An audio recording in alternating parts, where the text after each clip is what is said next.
This is Nick. This is Jack. It's Thursday, the new Friday, September 25th, and today's pod is the best one yet. This is a T-Boy. The top 3 pop business news stories you need to know today. All right, Jack, I got a surprise for you. You ready for this thing? You always have a surprise for me. What do you got?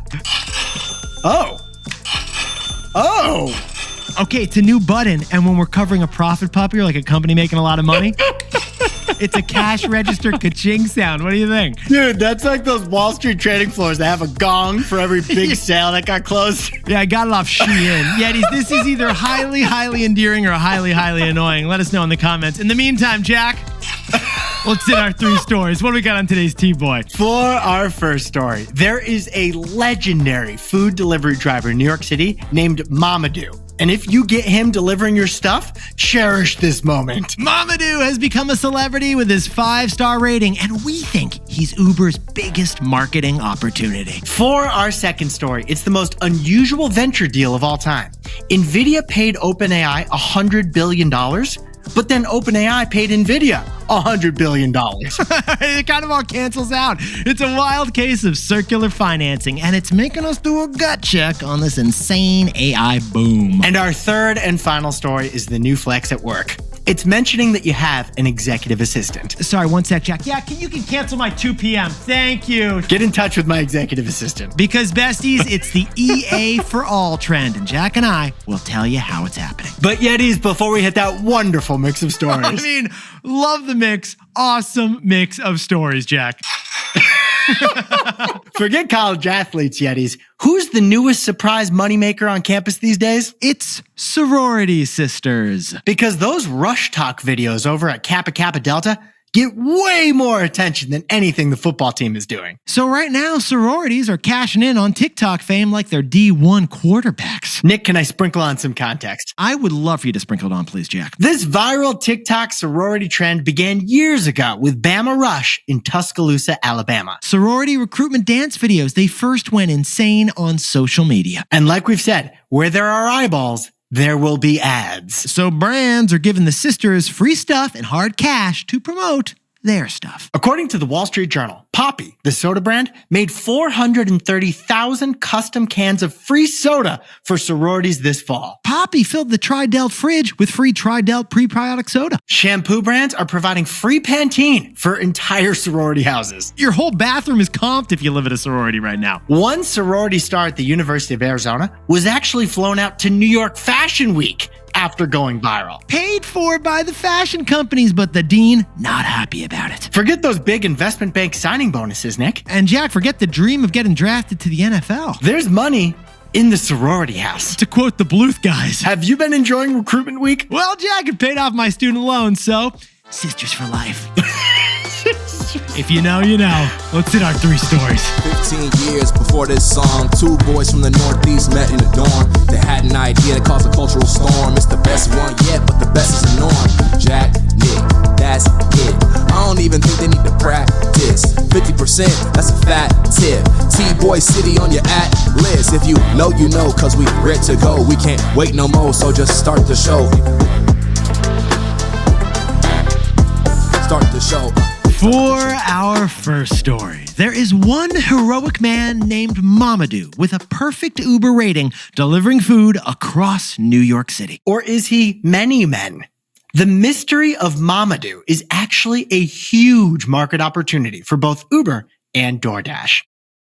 Yetis, they say he's faster than a peregrine falcon, smarter than a Columbia Business School student. They say he can lift 50 boxes of pad thai stacked above his head with one hand, all balanced on a moving Vespa going down Broadway. And just when you open your door to thank him, whoosh, he's already gone off into the night. We're talking about the Zorro of the delivery. The Batman of bringing you burritos, a man who goes by the name Mamadou. Thousands of videos have been posted about this delivery driver. Millions of likes have been racked up by people claiming to have seen him in real life in New York City. Mamadou is the definition of viral. New Yorkers have referred to this mysterious Uber Eats driver as the hardest working guy in America. He saved my day. One customer even wrote a song about this delivery driver, calling him the toast of New York City. Not all heroes wear capes.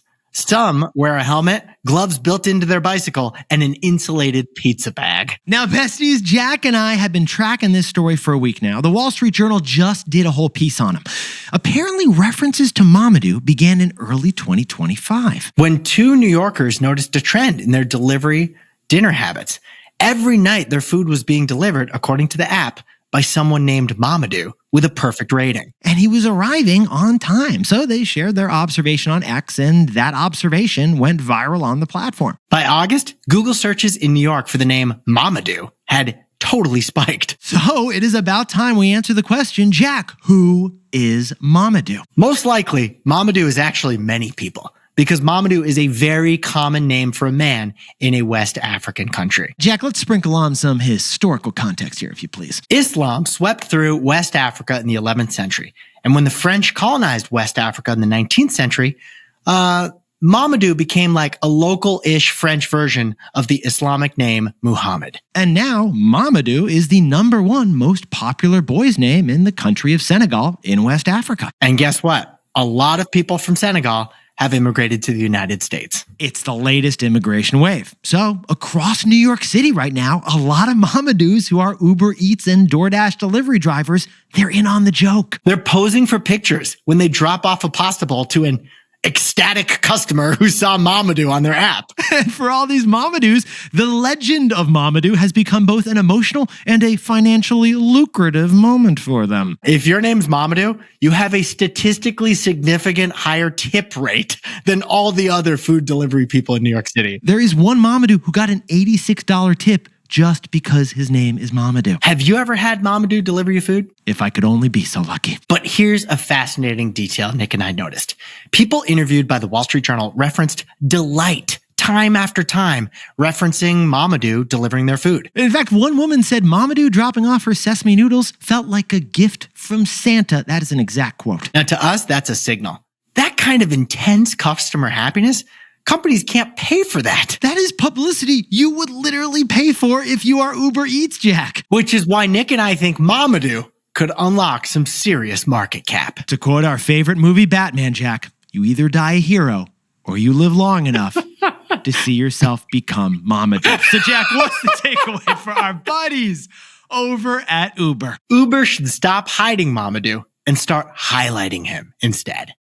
Yetis, Jack and I have friends who work at Uber, DoorDash, Handy, other gig apps, and they typically want to keep the gig workers nearly anonymous on those platforms. These companies want you to connect with their brand, not the temporary worker who's not technically even an employee, who has no loyalty to their platform. But to us, Mamadou Mania is assigned to rethink that strategy. Uber Eats, we believe, should elevate Mamadou, not eliminate him. Feature Mamadou in Uber's next ad campaign.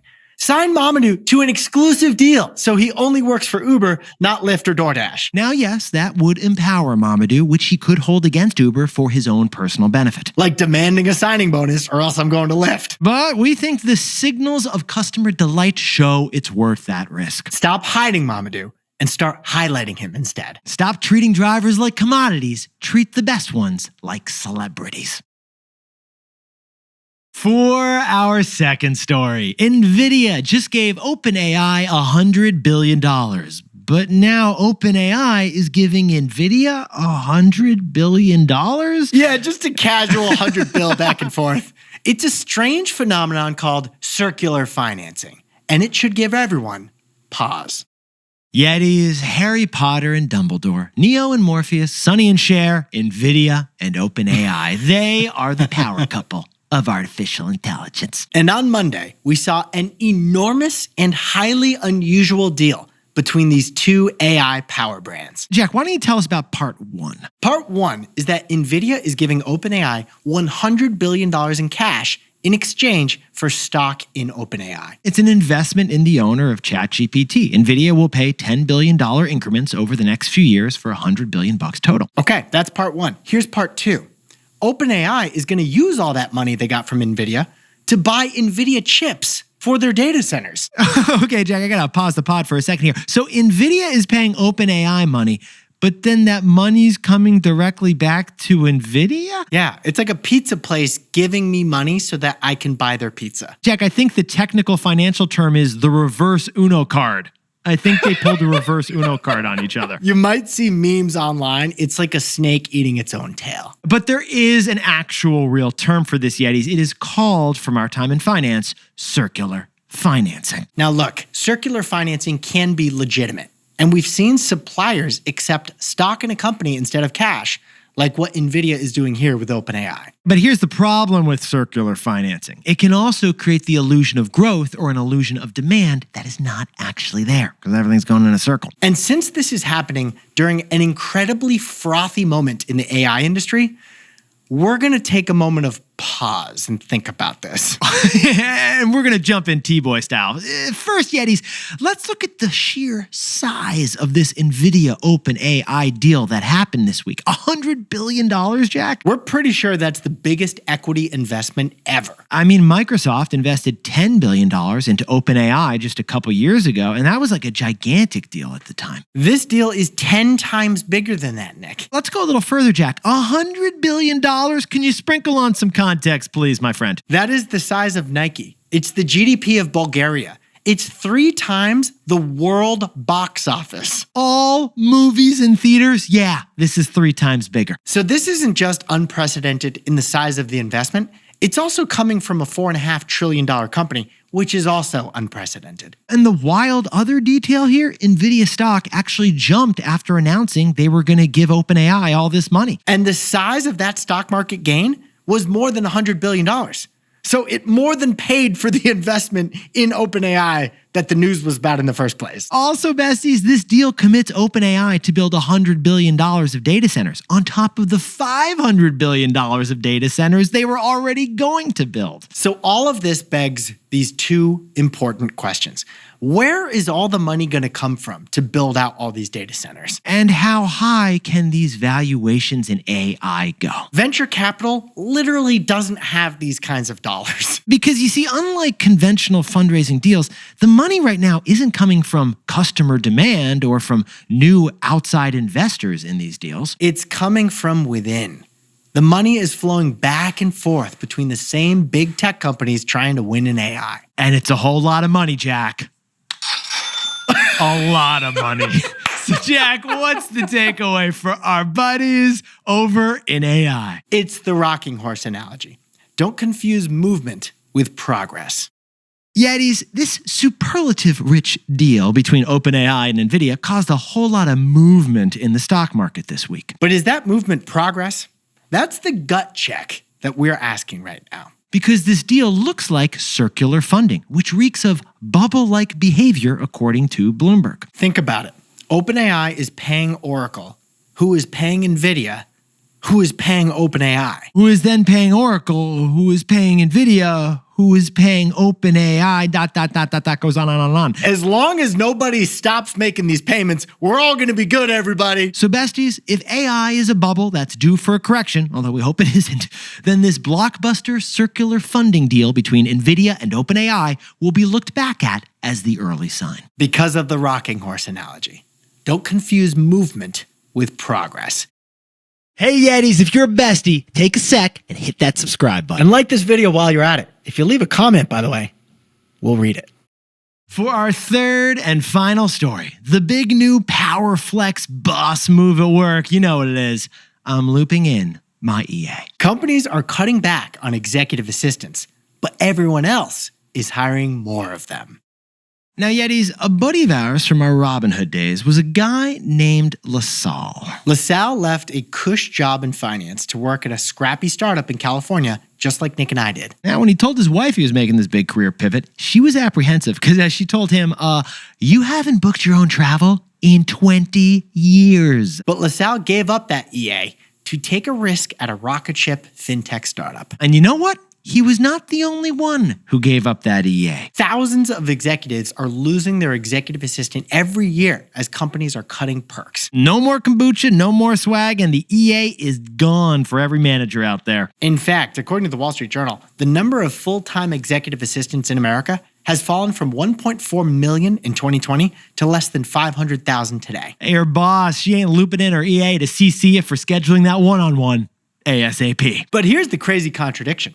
While fewer bosses at corporations have EAs, the rest of your company is hiring their own EAs. Who's the boss now, boss? Tell me your management material without telling me your management material. You see, startups are offering part-time remote EAs for hire for like $50 an hour. It's fractional hiring, cuts down the cost. And people are doing it out of their own pocket to perform better at work. These are now a new type of assistant, a multi-company assistant. One EA can now work for 10 hours a week for 4 different clients at different companies. So it's affordable for all 4 of those employees. Now, interestingly, the demand for EAs is less about work and more about them doing your life work. Right. The people hiring EAs these days are working parents who are desperate to keep some kind of a social life while juggling work and family life as well.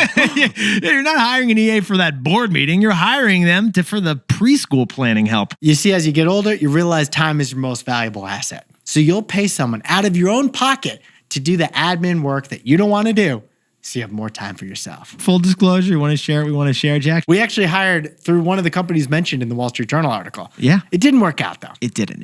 It took more time to train and supervise our EA than time saved. Yeah, so not every EA relationship is necessarily going to work for you. But still, this is part of a bigger trend out there. Fewer EAs for executives, more EAs for millennial parents. And that flex of having an EA could also have some benefits for you in your career. Because nothing signals I'm promotion worthy and mature like CCing your EA to your manager who doesn't have one. One sec, Jack. Do you have time for a takeaway, by the way? Can we pencil that in? Oh, yep. My EA, you'll talk it out with them. They'll take care of it. Okay. It sounds like this works. So, Jack, what's the takeaway for our buddies who are curious about executive assistants? Virtual assistants are a fraction of the price, but Miranda Priestley would never. Yetis, despite this EA renaissance we've described, there's a cloud lurking over the EA industry, and that cloud is AI virtual assistants. Chat and Gemini can both act like assistants for you already, creating calendar invites based on an email. It's only a matter of time before they know your travel preferences and book your travel too. But besties, as you think about an EA, think about The Devil Wears Prada, the movie with Anne Hathaway, who was Meryl Streep's executive assistant. Miranda Priestley, as Meryl is known in the movie, valued her time above all else. It was Anne Hathaway's job to protect it. And getting her coffee, running her errands, waiting on hold so she didn't have to, getting those Harry Potter books for her kids. And so far, AI can't do any of those tasks.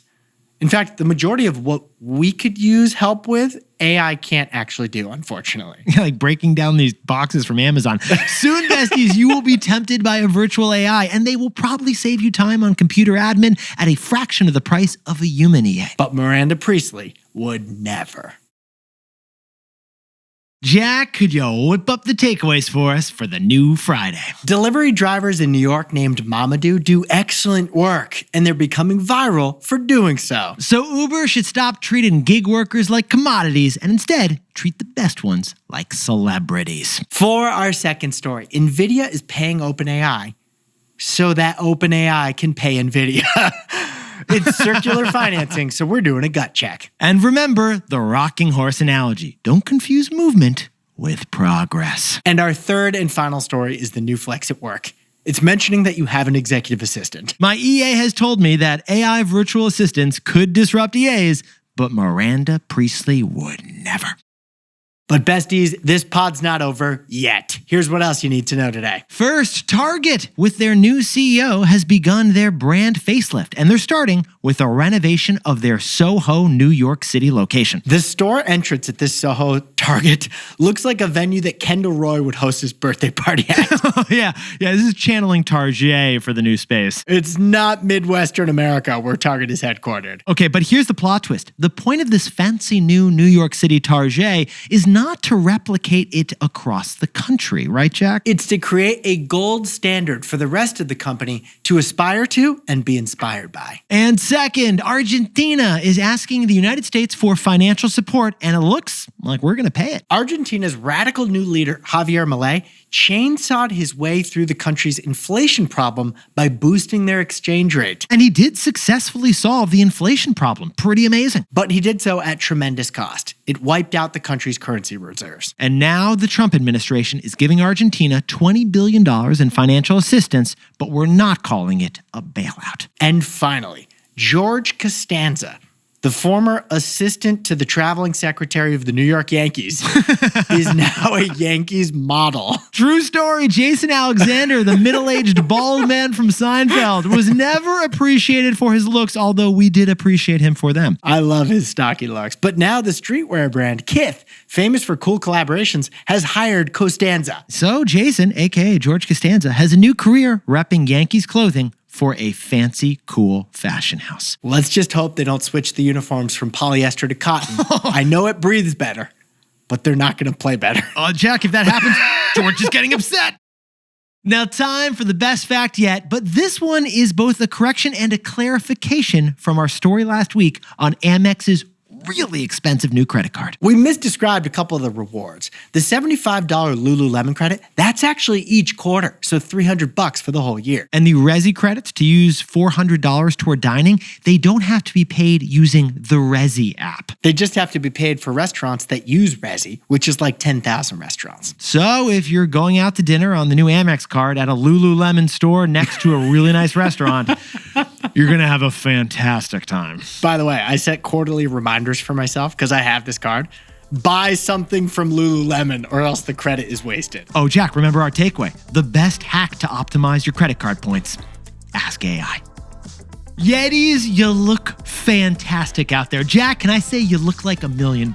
Sure. Actually, you know what you look like, Jack?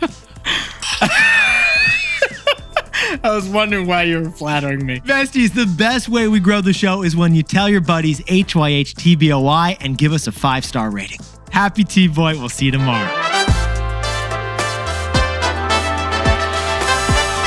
And before we go, a happy birthday to legendary Yeti Jonathan Allen, celebrating in Morrow, Georgia. Happy birthday to Emma Steinhoff in Dallas, Texas, who is officially now adulting. And a happy birthday to Zach Crow from Portland, who's celebrating right now, kicking up the gears on his motorcycle. Happy birthday to Ben Anabe in Huntington Beach, California, who's celebrating at the Viv Hotel in Anaheim. And Odelia Bayard is turning 40 years old in Jacksonville, Florida. She loves Ben and Jerry. She loves Ben and Jerry is what we're trying to say. And finally, congratulations to Gina B. from New York City, who just landed a new job at Palantir. Jack, remember, Gina was at our live show in Chicago. She came to the after party and she was talking to us about should she take the job. Congratulations, Gina. Oh, and if you've got a shout out for the show or the best fact yet, we've got a form for you to fill out in the episode description. We'll get you on the pod. This is Jack. I own stock of Amazon.